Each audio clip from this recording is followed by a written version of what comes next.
Good afternoon. I hope that you can hear me well. My name is Dominika Ciesowicz. I am a reporter of the Polish television in Brussels. I am honored for the second time to lead panel discussion under the European Economic Forum, discussion organized by the Marshal's Office and the fraction of European Conservatives and Reformers in the European Committee of Regions. First, I would like to introduce the guests, and then I will introduce this discussion. Everyone will be speaking their own languages to stress the European diversity. So I will start with the host, Marshal Grzegorz Schreiber.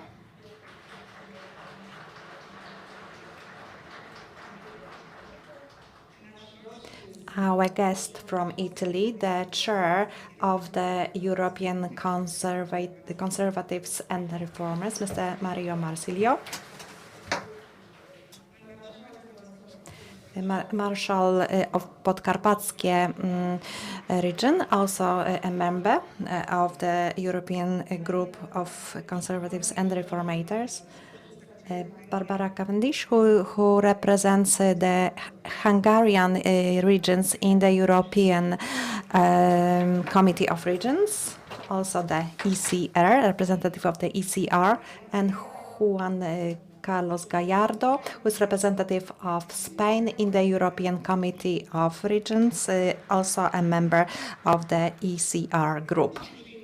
So we will be talking about the European Year of Skills. This is an initiative started by the chair of the European Commission.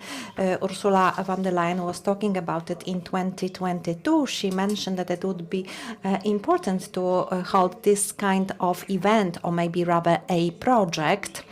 Then it was adopted as a strategy of the European Commission. And there is a question why we have decided to have the European Year of Skills. Why do we need to develop skills? And the European Commission is using Eurostat surveys, which indicate that the communities, citizens have to adapt to the Green Deal revolution. And this will mean a lot of social cost. And to minimize these costs, we will have to change the structure of employees. For example, we will be focused on training, and it indicates that 1/4 of the employees have problems in using computers. They lack computer skills, and this is one of the EU development, and not only EU development. So we have to stress the importance of training. So there is an objective to have the situation where 60% of adults should take part in different trainings that will aim at improving their skills. It should also counteract unemployment. So the revolution that will impact the EU hopefully will involve as little human cost as possible. So this is one of the EU objectives. And now I will have questions to the specific panelists. The first question goes to Marshal Grzegorz Schreiber. I wanted to ask you how specifically we can address this subject. This is a starting initiative. So it's hard to talk about the projects implemented so far. It's hard to get some conclusions. However, I have to ask you about something else.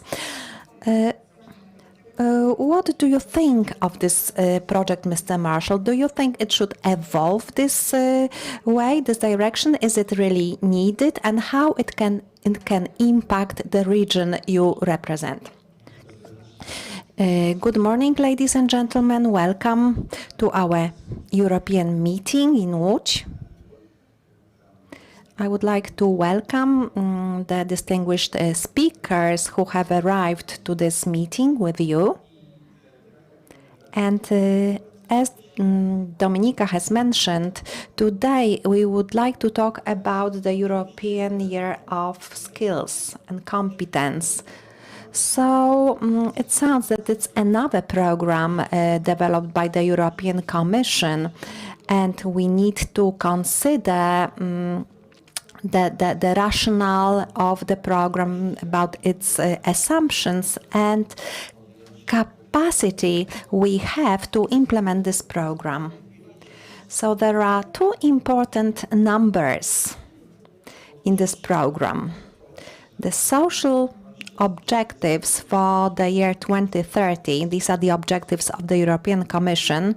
So it addresses two data. 79% of the labor force, or rather 78% of the labor force, which 78% people should be employed, and 60% of the citizens should undergo training.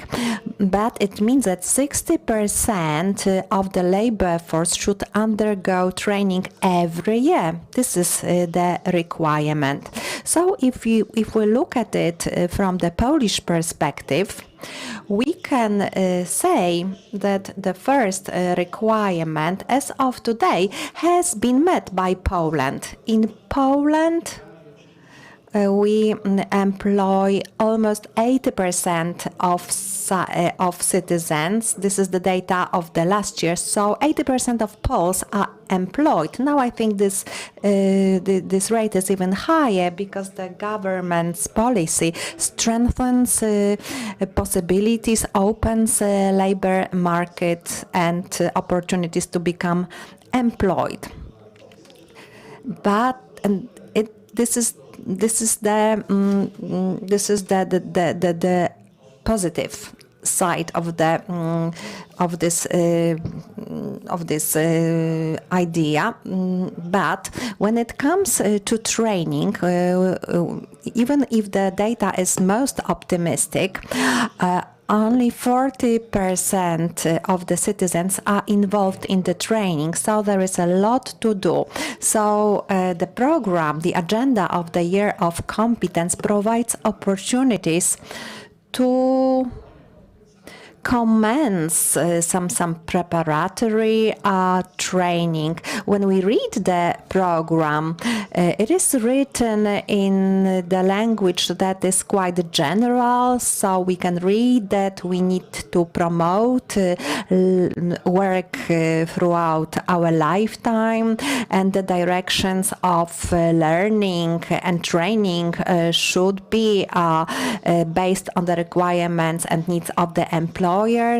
And of course, it has to be adapted to the possibilities, to the potential of the employees. So this is a very general agenda. At least in Poland, we implement such program, and I don't think there is going to be a problem with it. But there is a problem with the training, with a mechanism which will help us to encourage employees to start training. So if we decide that nowadays the situation in Poland is quite good, as I have said, 80% of Poles are employed, but we have to ask ourselves a question, how the future will look like. So the program should not address the present. The program should address the future, because if tomorrow there will be some rapid changes on the labor market, we will have to see whether we are prepared to tackle such issue.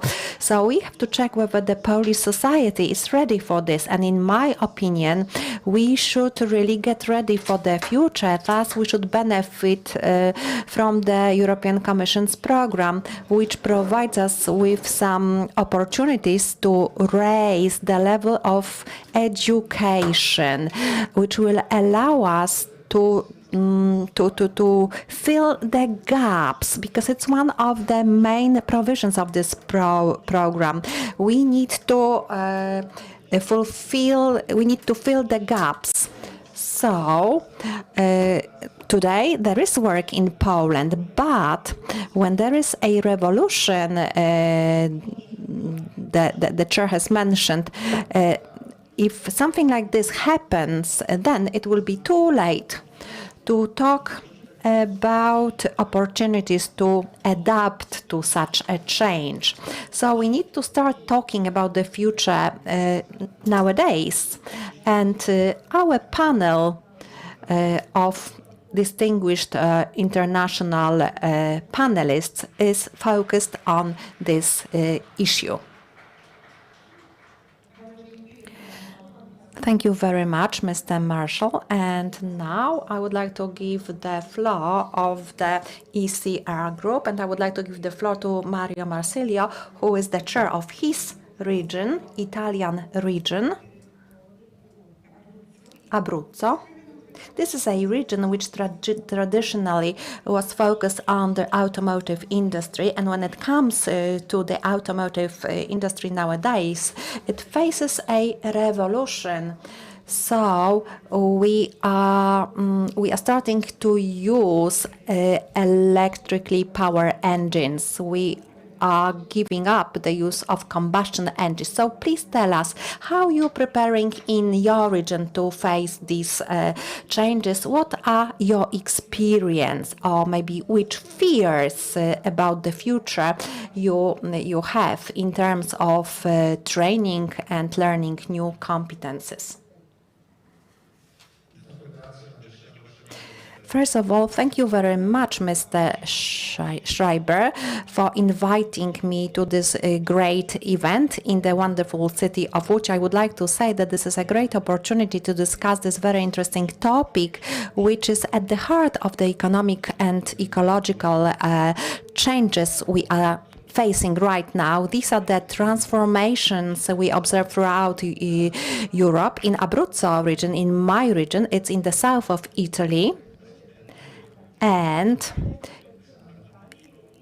contrary to the expectation, this is a heavily industrialized region. This is the third region when it comes to development of automotive industry. We mainly manufacture different industrial vehicles, trucks,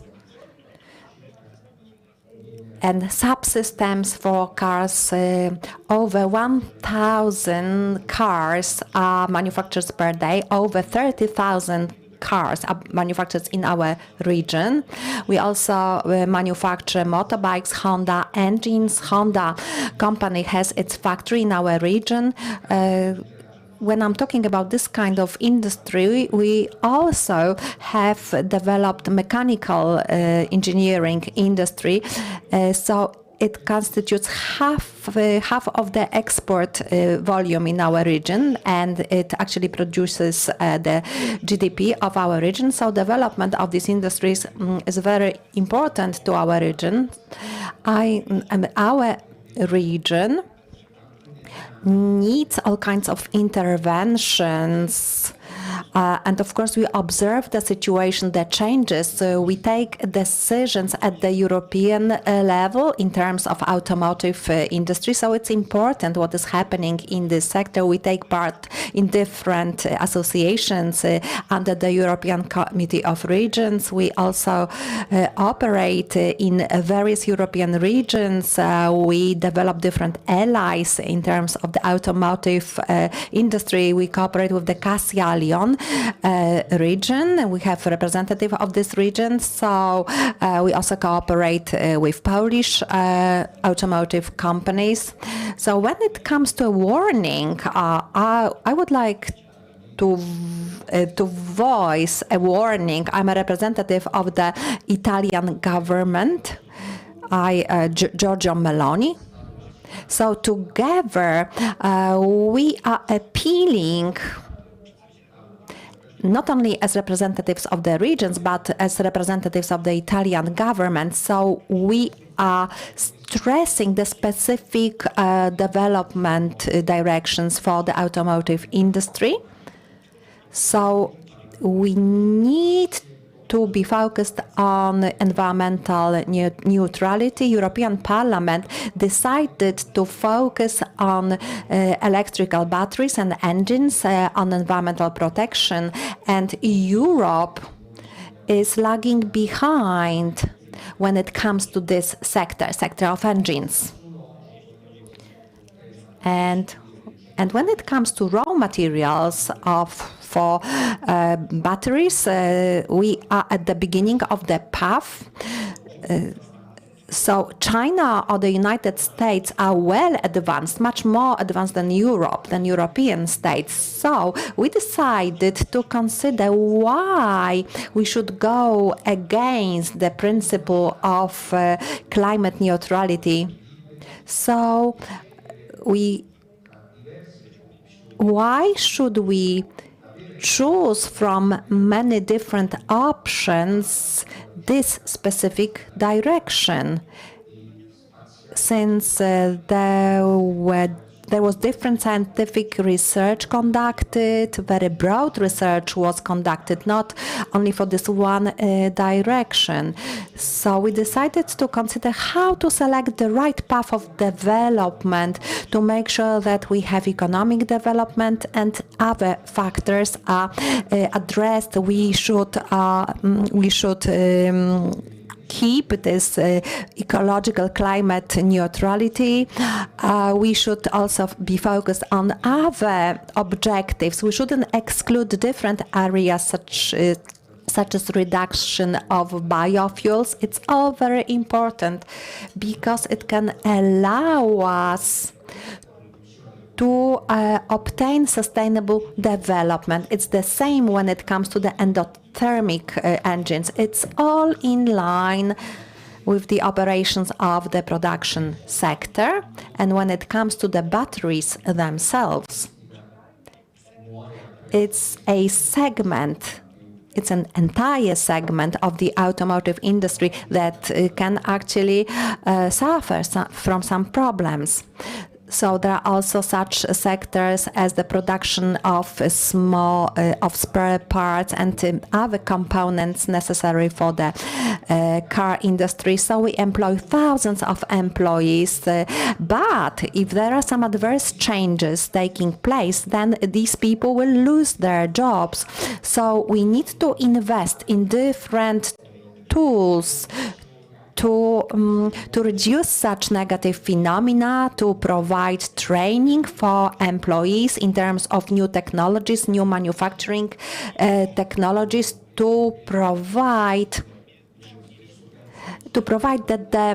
ensure that the jobs are kept. And we have to go towards sustainable development, but we should also look at the social changes caused by such transformations to make sure that the society is looked after. We need to protect tens of thousands jobs in Europe and of course in our region of Abruzzo, to make sure that the European plans of development are open to other solutions, other ways of approaching this issue. So we shouldn't be just limited to the electric batteries. So we need to act in the way that will allow us to provide economic independence, to make sure that we won't have the situation that everything will be transferred to such countries as China. We need to stress strategic interest of our European countries. Chinese interest is not quite the same as we have it here in Europe. So we have to look at the chains of energy. We have just observed a shock when the war between Ukraine and Russia started, so it led to increased prices throughout the world. So we need to make sure that we are independent when it comes to fuels, especially we have to be focused on methane gas imported from Russia. So we need to become also more independent of China. I know an Italian saying, I don't know whether it will translate well. So we don't want to get into a bigger problem than we are. So it's not only about Italy, it's also about the European Union. And now I would like to give the floor to, actually Mario Marsilio has just intervened. And before I give the floor to another guest, I would like to encourage you to tweet. You can share your comments, questions, observations via Twitter, but use the European Economic Forum hashtag. And now Marshal Ortyl, who is celebrating the 10th anniversary of being the Marshal of Podkarpacie. Podkarpacie is a very specific region. A year ago, the war started, and this region became strategic due to such projects, for example, as Via Carpathia. So if you could tell us about your challenges, so what kind of comments have you got? What kind of fears do you have? How do you want to prepare for the changes? Thank you very much. Dear colleagues, dear panelists, ladies and gentlemen, thank you for informing about my 10th anniversary, although there are marshals who have been doing this position for longer. In Podkarpacie, I actually had to face a lot of challenges. I had to work very hard to be the marshal for 10 years, but it was worth it. It's great now to watch how the changes are taking place, how the gaps in the economic situation are filled. I would like to congratulate Marshal Schreiber for organizing this event. We are very happy, like Marco Marsilio was saying, we are very happy that the ECR group can actually speak during this forum. This is a very important symbol that our forum is so active and we can develop thanks to this participation. I was in a little bit of trouble before the panel because I took part in the panel on drones, and so some futuristic, some innovative solutions were discussed, and I was quite amazed. And actually, I am preparing my opinion for the drone strategy for our European Committee of Regions. And when the debate on the artificial intelligence started, including the element of chat GDP, I was not sure whether I should attend this panel. Maybe someone should replace me to talk about the fears and to conduct some analysis. But later on, I have calmed myself down, and I think that this future is interesting.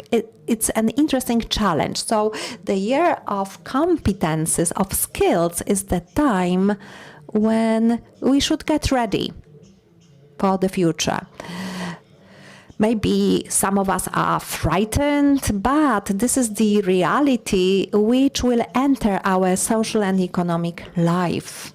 And we need to remember the positive applications for artificial intelligence in our social life and economic one. Podkarpacie region is the region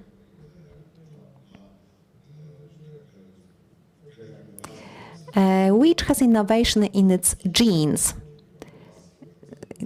Ignacy Łukasiewicz, a great Polish inventor, comes from our region, so we need to take care of his heritage. But, of course, to do this, you need funds, you need budgets. Budget from the central government, regional government, European funds. All these funds are necessary. I think that we need to remember about developing competences, starting from the youngest pupils. So we need to be focused to build competences to extend our smart specializations such as aviation and spaceship, automotive industry also has to be developed. IT sector also has to be developed. These fields are used in all fields of our lives, and they use artificial intelligence. And of course, the quality of life. This is also important, but it's also a challenge.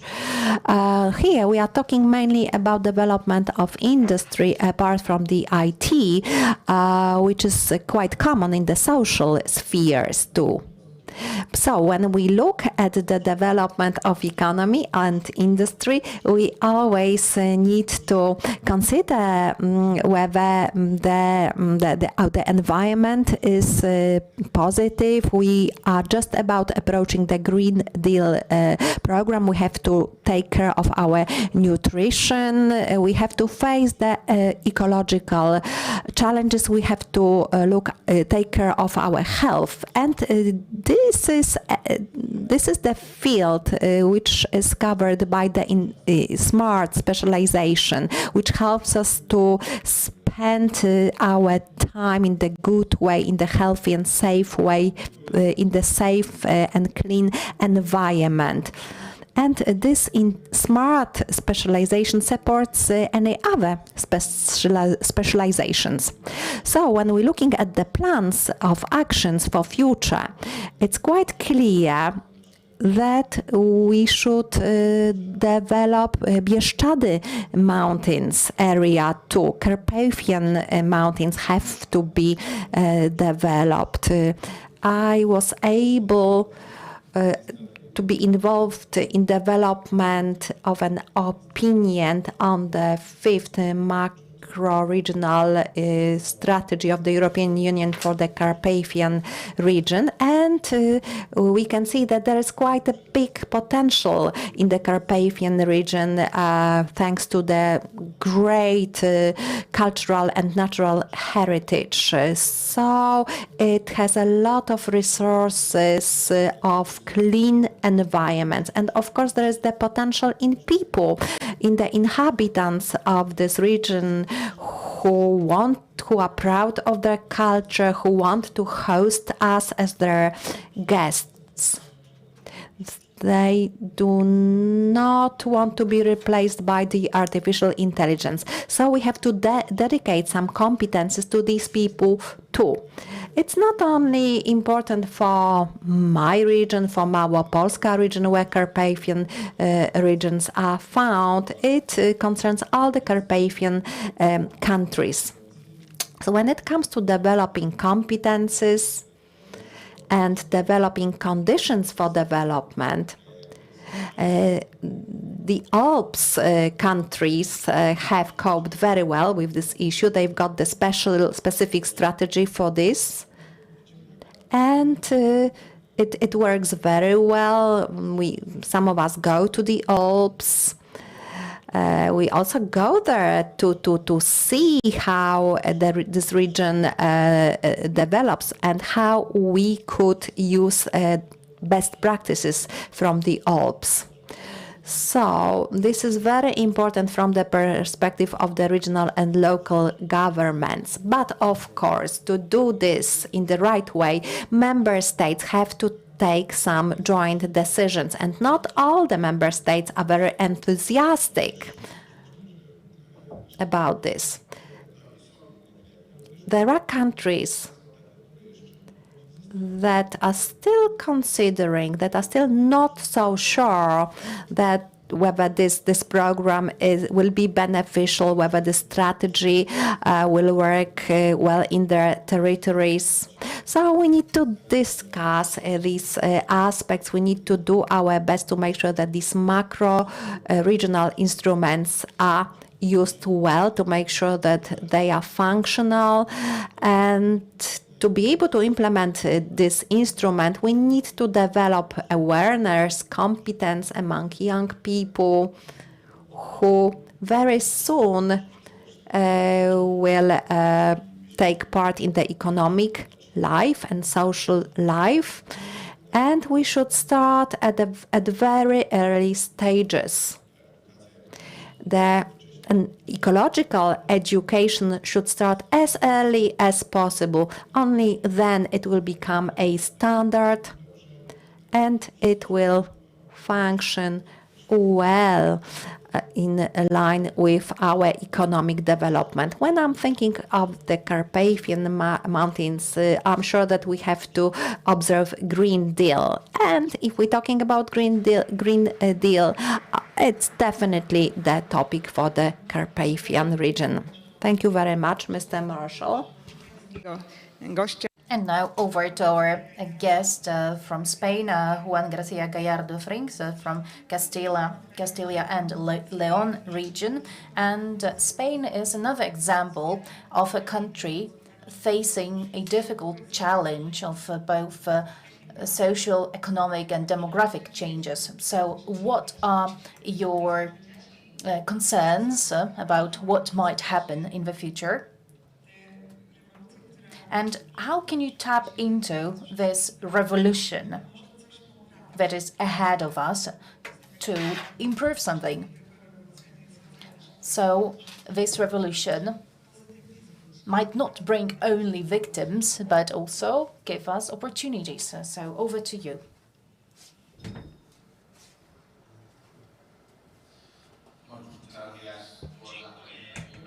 Thank you very much for your question. Very poignant and timely question. So first of all, thank you for having me here.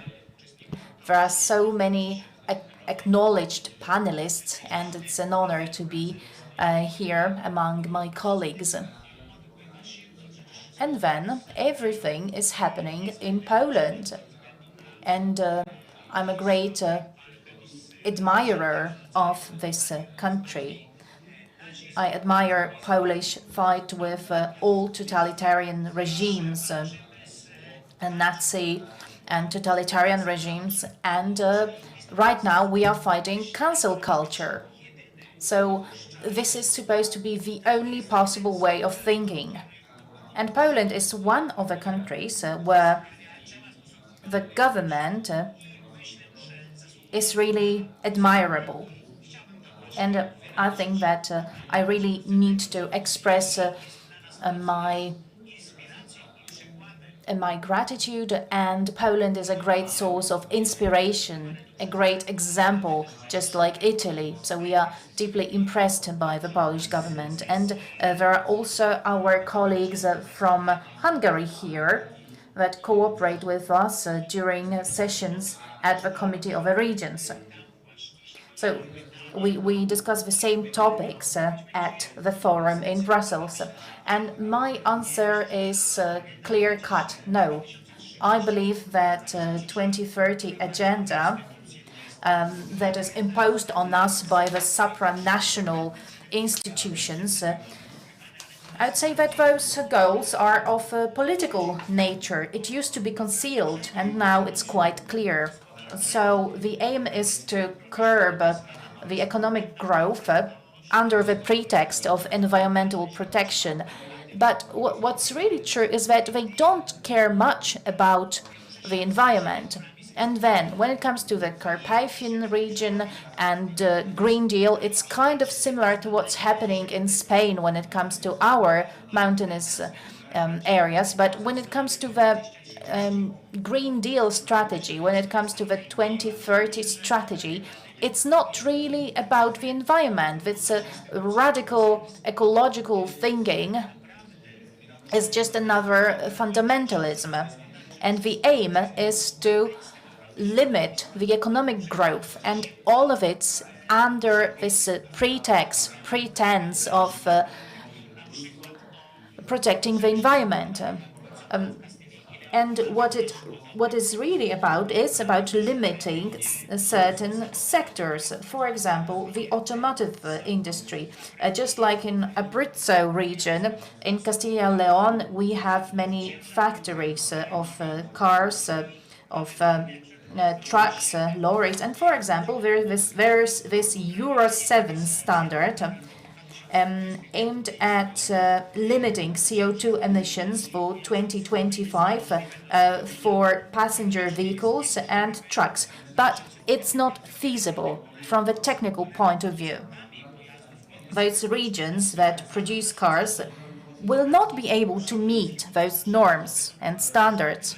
And even if it was possible, but it's not, it would have a tremendous impact on employment within the automotive sector.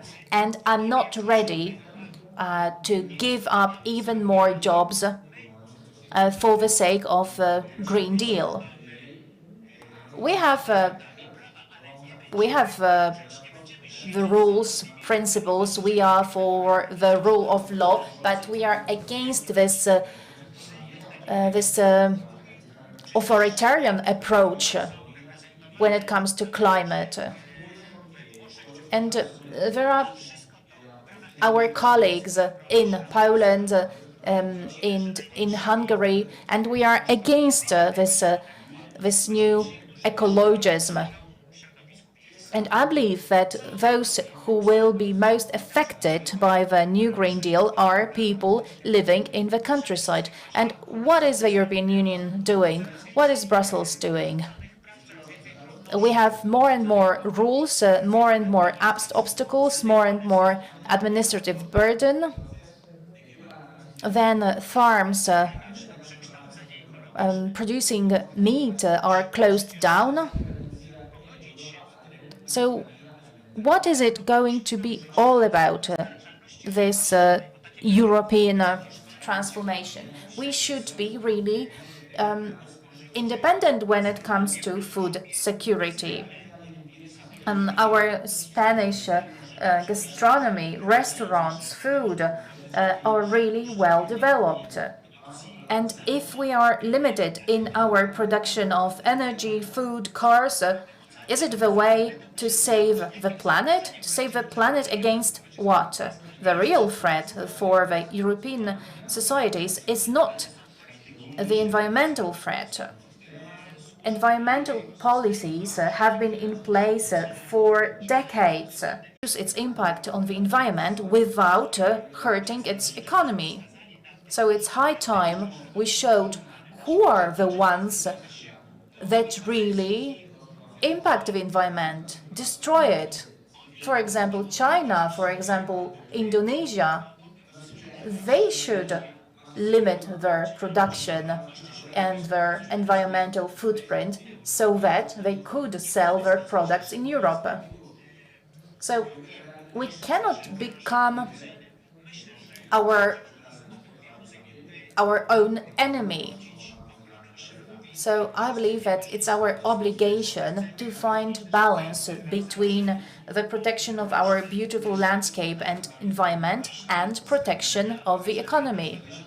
So if Agenda 2030 were to be put in place according to what Brussels wants, it wouldn't be possible. I believe that the ecological transformation, all kinds of transformation in history always happened with respect of the free market, with respect of the economy. So technologies must be competitive, there must be competition between technologies, and it can't be that a given technology is imposed by Brussels, especially if we reject some technologies that are just effective and working. So would any society reject a technology that is effective? For example, those cars that are produced in Abruzzo have a very limited environmental impact. So the governments, local governments, other institutions should support a slow, soft transition so that we can adapt to the economic and social needs, so that the Green Deal could be introduced without destroying this industrial texture and structure. So what we are worried about is demographic challenges.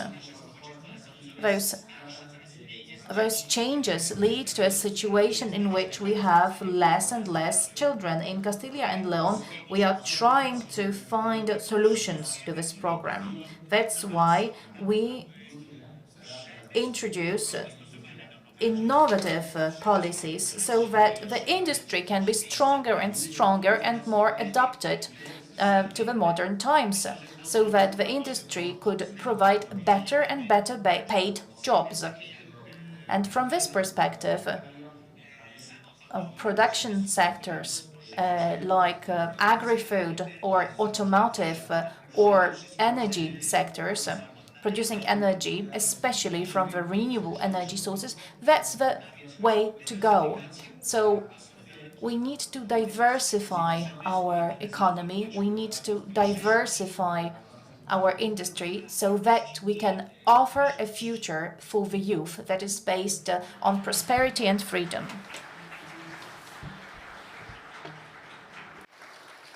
Bardzo dziękuję, Juan Carlos. Thank you very much, Juan Carlos Gallardo. And now I'm sorry that ladies were not first, but Barbara Hegedus from Veszprém will take the floor. So there's a university in your region, and do you think that this university will be helpful in meeting the challenges of this European Year of Skills? And how universities will be used and useful when it comes to the introduction of the European Green Deal? So what's your perspective and what's the Hungarian perspective? Thank you very much. First of all, I would like to welcome all of you here. Thanks for the invitation. I'm very happy to be here at the European Forum, and it's a pleasure to speak to you as a part of this panel. When we talk about skills, both on the regional, city level, then education is one thing, and the industrial sector, that's another thing.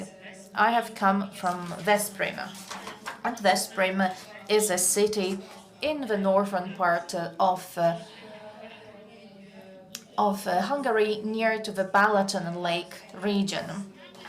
And as compared to other regions of Hungary, that's a very developed and industrialized city. Veszprém was also a European City of Culture this year. And when it comes to our industrial sector, we have big international corporations, for example, Continental from Germany, Baleo from France is present in our region. They produce cars, among other things, and in our region there are companies with Hungarian capital, being among 200 Hungarian companies active in those areas of the economy that can adapt to the new Green Deal.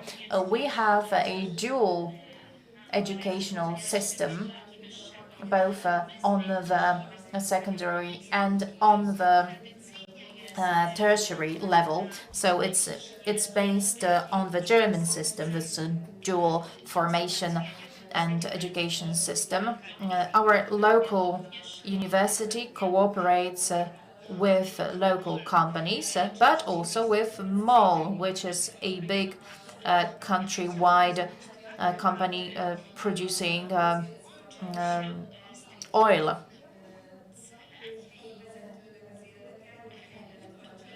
Our main goal is connected with the younger generation. We want to attract people to our region, and we want to make them stay. Dual education means that young adults are educated partly at school and partly at an enterprise. So it's all about internships. Young people can gain real skills, real competencies.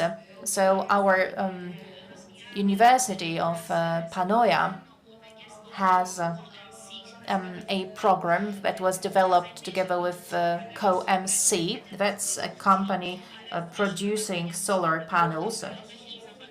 They run many R&D programs, and they also participate in this dual education scheme.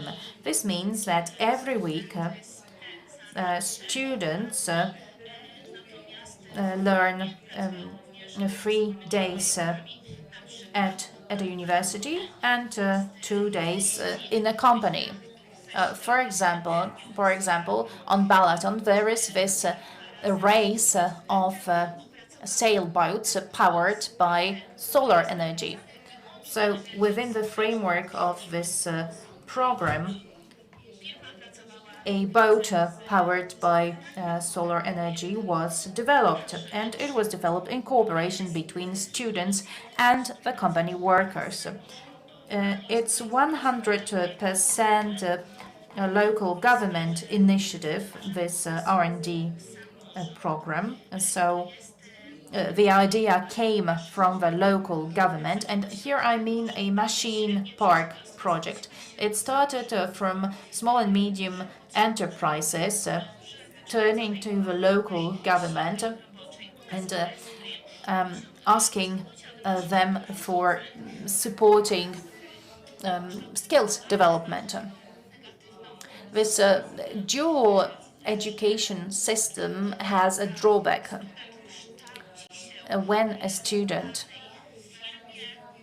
learns at a given company, it makes it more difficult for the company to develop, and it creates some kind of cost and burden on companies. So companies asked for support from the local government, and that's how we created a production plant. It's a kind of educational facility. And many machine processing companies are based there. So we created a kind of industrial park which is managed by a non-profit organization. So it is composed of 4 companies supported by the local government. So our aim is for young people to start working at this machine park, to be in contact with those technological companies, and our Panoian University is a partner. We wanted to show the opportunities that are available at Veszprém in our city. So on the one hand, students can learn and gain experience, and companies can find well-educated, promising young workers. So professional training, that's one thing. And our other goal is to activate adults. One of the main aims of the Year of Skills is lifelong learning. We want to show adults that they have opportunities, that they can reskill or upskill, they can change their profession. So by those projects, we would like to retain young people in our region, but also attract labor force from other parts of our country. Veszprém is very close to Budapest, that's an advantage, and it's also very close to Austria. So it's on the route from Austria to Budapest. And no matter what kind of economic changes happen in the European Union, And we heard a lot about the automotive industry, and there were many concerns about the changes in the automotive market. So I believe that we need to implement the transformation in a wise way, accounting for local specificity. In Hungary, governmental cooperation is key, because then we can concentrate funds. Local governments have limited budgets. But, for example, universities, when they cooperate with local governments, they can neutralize even negative decisions taken in Brussels. And I believe that with big companies, we could find solutions to provide long-term development in our region. Thank you very much for those questions. Dear listeners, dear audience, you will have your time to ask questions. So before we move on to the Q&A session, let me ask two quick questions to each of our panelists. The first one is about EU funds. So what are the opportunities of spending EU funds on skills, given the existing structure of EU funding? Is it possible to find funding for upskilling projects? And then lifelong learning that was mentioned today. That is an ongoing upskilling. So when it comes to normal people, everyday people, how can we encourage them to follow this way, to learn, to gain new skills, new qualifications? So what can we do to motivate and to incentivize workers? And let's start from our host, so Grzegorz Schreiber, the Marshal of the Łódź Voivodeship. Ladies and gentlemen, we have heard a lot of interesting statements here. And what Barbara said, for me, was a kind of conclusion and wrap-up of what you were saying. So today we are not talking about the new Green Deal, about whether it's reasonable or not.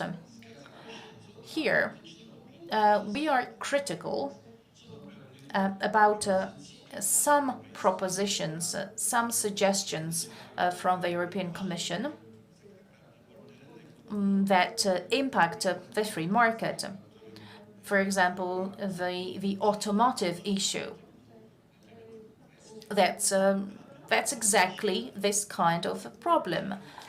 But if we wanted to have an in-depth discussion, we could go on until early morning, because that's a very complex issue. But we are talking about something different. We want to take a step forward. Okay, there are strange, controversial ideas, but what can we do to overcome the impact of those ideas, the effects of those ideas? And this is what we are talking about in the context of the European Year of Skills. And the European Commission was at the source of both proposals, but at least now we are talking about the attenuation of effects. And there are universities in the European Union, many of them, and this program gives an opportunity to support, to empower universities so that those establishments can fill the gaps in the skills and education of adults. No matter what kind of programs are implemented or not by the European Commission, skills are needed always and in every situation. Juan mentioned diversification of the industry. You talked about such diversification that gives new opportunities to the young people. And this is what the European Year of Skills is about. And we have this program available, and it's for us to use. Of course, we could discuss the grounds, the reasons for this project, but what's really important for me as a marshal of a Łódź voivodeship is its usefulness. I can use this program to support learning, to support upskilling. So, of course, EU funding in the new perspective is earmarked for upskilling. And thanks to this program, we will be able to use it to provide training, to empower our citizens, because that's our goal. We want people in our regions to be powerful thanks to their knowledge, but they need to be supported. We cannot just leave them alone. We can't say, oh, there are so many bad ideas and they might become reality or they might not become reality. But what if they are implemented? Today, we can support and empower our citizens. We can fill those awful gaps in our knowledge and skills that we have in all of the European Union. There are great knowledge gaps in Poland. Please do remember that Poland had a lot of gaps in education due to the communist system. All of us who were educated in the communist school have really serious knowledge gaps. And this is something that we should really fill.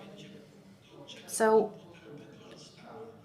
we really need to catch up, and then how are we going to use our new skills? That's another matter.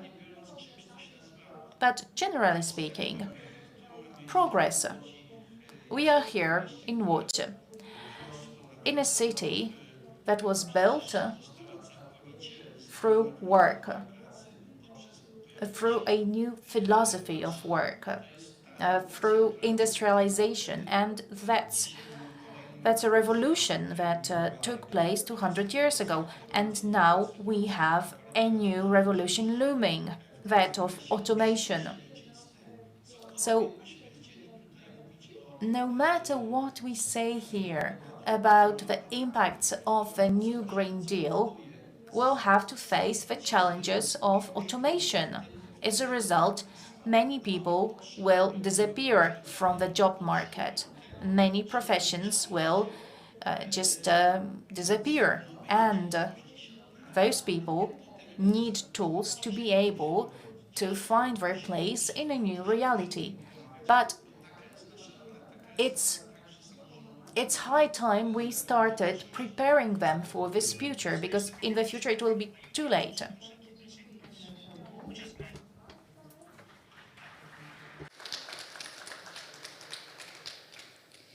Zatem A similar question goes to Mr. Marco Marsillo. What is your perspective? How could we use EU funds? And how to encourage people to make the decision to take part in training to enhance their qualifications? When it comes to the EU funds for training, These are the funds in line with the European Social Fund. They are mainly focused on training programs, developed to address the needs at the level of the regions. It is characterized by quite a rate of small and medium-sized family businesses. Such businesses do not have critical mass when it comes to funding to devote their potential for development scientific programs. So we need European funds to support such companies. Many of these companies have problems to transfer competences obtained under the respective fields to pass them to their children or grandchildren. So we need to look at the generational changes. So we dedicated some EU funding to help to support these generational transformations. So we also funded training at the secondary and academic university education levels. We have schools of technologies, colleges of technologies that can be co-funded to deliver diploma programs. And of course, it has to be in line with the needs of businesses from our region, businesses which work for electronic industry, mechanical engineering industry. So this is used to provide training for employees of companies that submit information of such needs. So we want to have a synergy in development of such programs. We also invest in technological innovation. This is a specific feature of our century. We also support cultural activities. So here we deliver long life training, learning.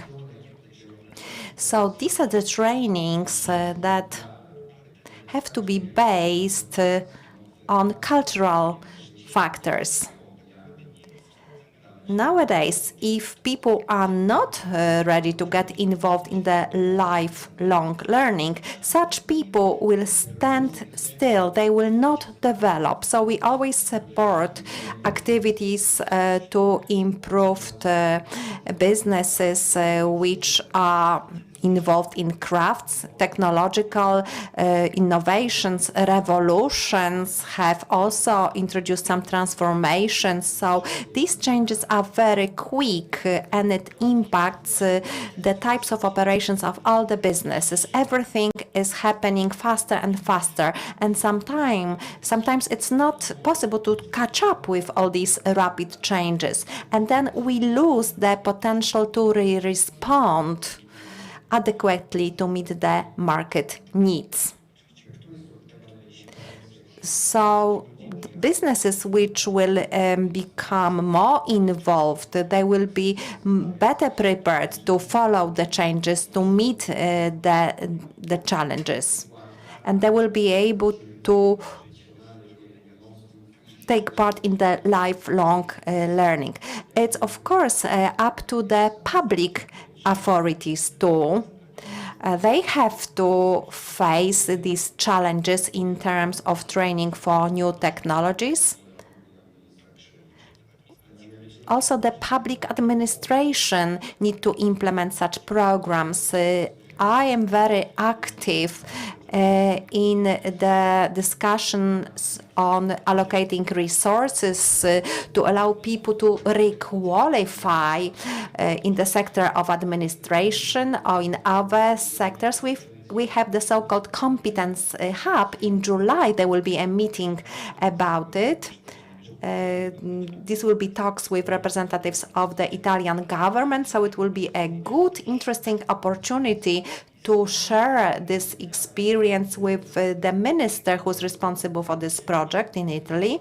This is a project that is very important to us because it allows personnel in our region and also the staff working in our municipalities. It helps the staff to advance their skills, the competence, the knowledge on mechanism of funding, mechanisms of administration to make sure that all EU funding is provided to the specific projects, to provide support to specific initiatives, and it should be translated into tangible economic effects in our region. So this is our approach to the new projects that have to address all the new competences we have been talking about here. Thank you very much. The question goes to Marshal Ortyl. How are you going to use these gateways, and how do you perceive the use of European funds to encourage your people for further education? When we are talking about the year of competences that has been announced by the Chair, Ursula von der Leyen, the Chair of the European Commission. So we know that these are the targets for the funding. I would like to tell you about an incident that took place in the first meeting of our monitoring committee that has been appointed to support implementation of our regional program. So the Commission's representative asked us how the Podkarpackie regional government is going to use the EU funding in the light of the European Year of Skills. And immediately I told him about a project we have developed before the announcement of the European Year of Competences. It's called the robotics education of children as the basis for development.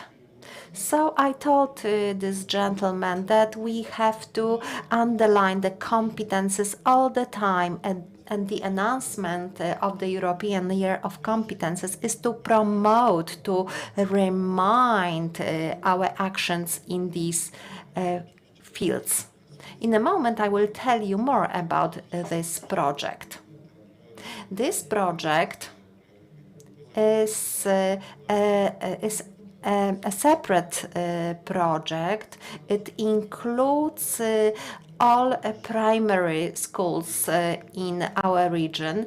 The Marshal has no competence for the operations activities taken at the level of the primary elementary schools. And of course we realize that we need personnel to teach robotics, automatics. So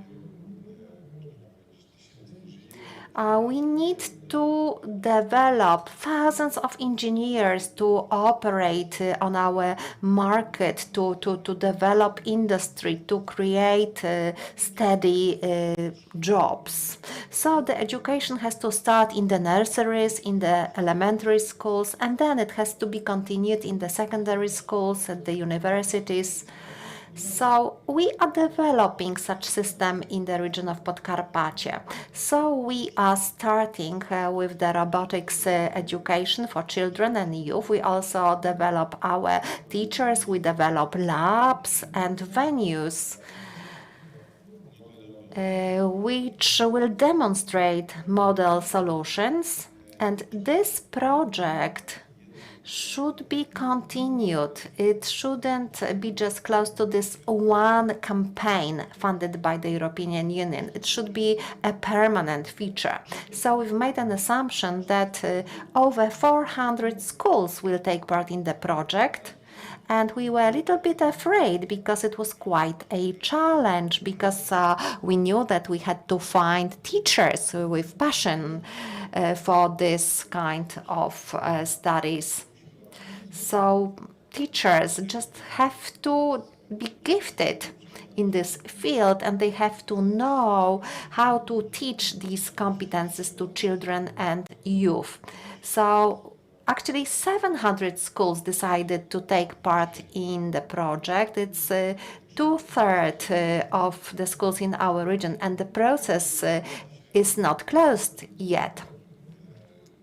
So when we're looking at the budget, it's over 150 million zlotys, over 35 million euro.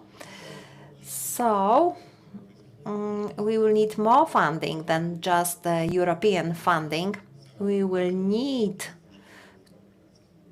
to find some regional money to implement, to develop this project that is so important to our region. And it's not everything. In the previous financial perspective, we developed our Center of Science.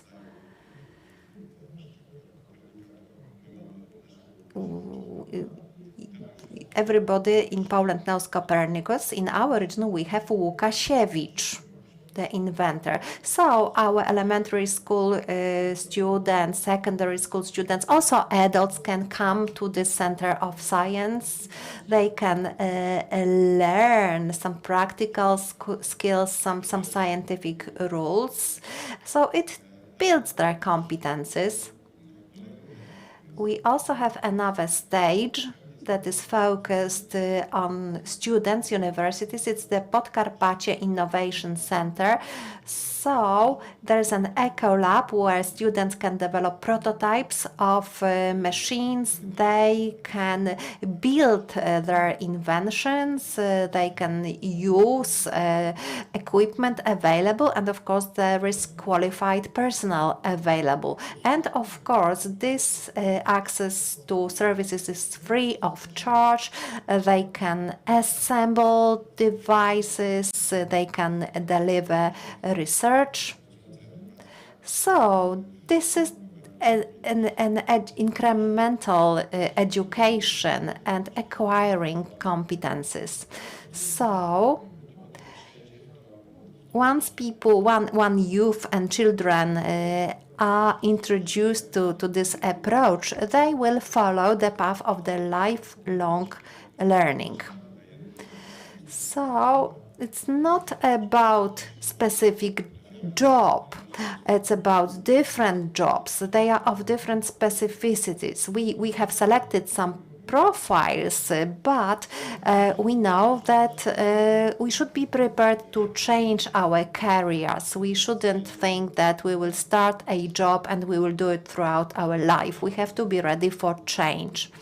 And we have actually observed within that last 2 decades, actually such changes nowadays take place just in 2 years, and people have to catch up, and so do the regional government have to catch up. Mr. Marshall, we have very little time left, so I would like to ask 2 more panelists. So I would like to encourage Juan and Barbara to deliver some brief comments, because the time is running. I will tell you very briefly, as the moderator has asked. I agree with the previous speakers. Their comments are very right. We are dealing with different challenges, and we are trying to cope with them. We are focused on vocational training programs. We want to make sure that our training offer meets the competences searched by entrepreneurs. We take care of our labor market and of public-private partnerships. We are looking for specific profiles of education to make sure that our graduates have practical knowledge that meets the requirements of the employers. We are aware that new people enter a labor market, that some people have to requalify, so we are very keen on making sure that both children, youth and adults acquire digital skills, because these are the new challenges, the future needs. We also take care of the traditional jobs. There is a threat on unemployment caused by technological progress. But we have noticed that there are some jobs, such as crafts-related jobs, where it's more and more difficult to find experts, such as potters or people who do other manual work. So it's very important that we should maintain tradition, not to waste the specialists. Of course, we always have to address the digital era. So we're trying to make sure that we should use the funds for the purpose of development. We are very focused on innovations, and EU funding is mainly used for the innovative projects. We also interested in projects focused on interregional cooperation, also in the context of innovation, cybersecurity, mobility, renewable energy sources. In our political group, in the ECR group, it's important that we have to look at different aspects. On the one hand, we have to be very critical and demanding towards European policies, because some of them, in my opinion, are wrong, but we have to make sure that our criticism is constructive. Our political project should be based on sound foundation. And also, we have to be ready to say that some projects provide benefits. It's not that everything is wrong. Thank you very much. And the last speaker is Barbara, so please be dynamic in your response. Thank you very much. In Hungary, the issue of EU funding is a very sensitive issue. So I will try not to be too negative. When we are considering the objectives, the goals of the European Commission in the context of the European Year of Skills, I need to say that the European Commission has excluded the major Hungarian universities from the Erasmus programs and Horizon research projects. And these are very important sources and support. So it's shocking that on the one hand, the European Commission formulates such goals, and on the other, Hungarian students and Hungarian scientists are penalized for the ideological debates between the Hungarian government and the European institutions. We hope that in the future we will be able to resolve these issues, but in my opinion, this is a very wrong, very bad route, because we won't be able to deliver our common objectives that are specified in the EU documents. I personally think that the Erasmus project is the project that provides most beneficial support. It's not only about 6-month scholarships. This support is much broader. It's support for secondary schools, for people who undertake vocational training, and also for businesses. small and medium-sized enterprises gained positive support from the EU programs. When it comes to the green order, I would like to say that it's hard when you are a local leader. I'm talking about Veszprém, a small city with 60,000 residents. We have some local programs, and we are unable to obtain external funding. Our city is too small, so we need to look for different support from the EU, maybe from the government.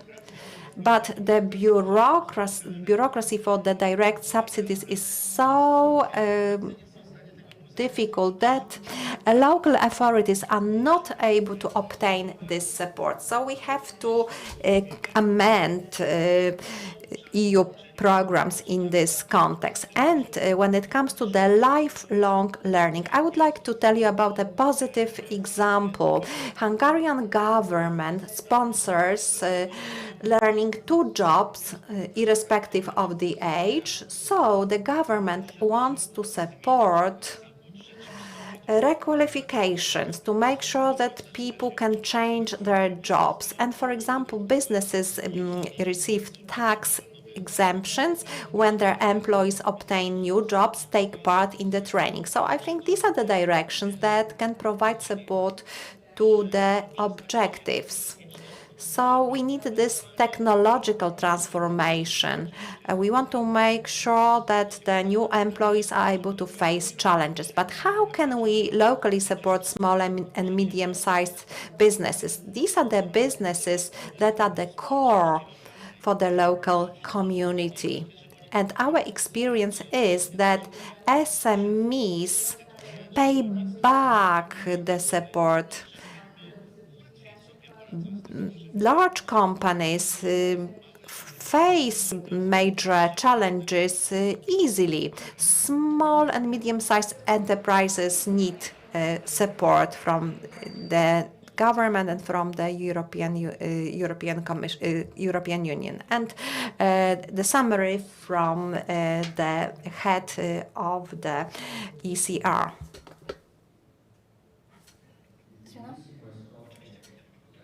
It will be very difficult. I realize that there is a major pressure to close our meeting today. We have a delay. But I would like to thank our organizers for being able to share information, opinions, and experience on good practices we have developed in our countries. And we are sharing information on the ways of implementing projects and programs in the EU. I would like to wish everyone the best success. I would also like to thank you for your attention, for being patient. We've had no time to ask questions to the speakers. However, maybe during the break, you will be able to ask these questions directly. So thank you again for allowing me to be the facilitator of this discussion, and hopefully see you next year.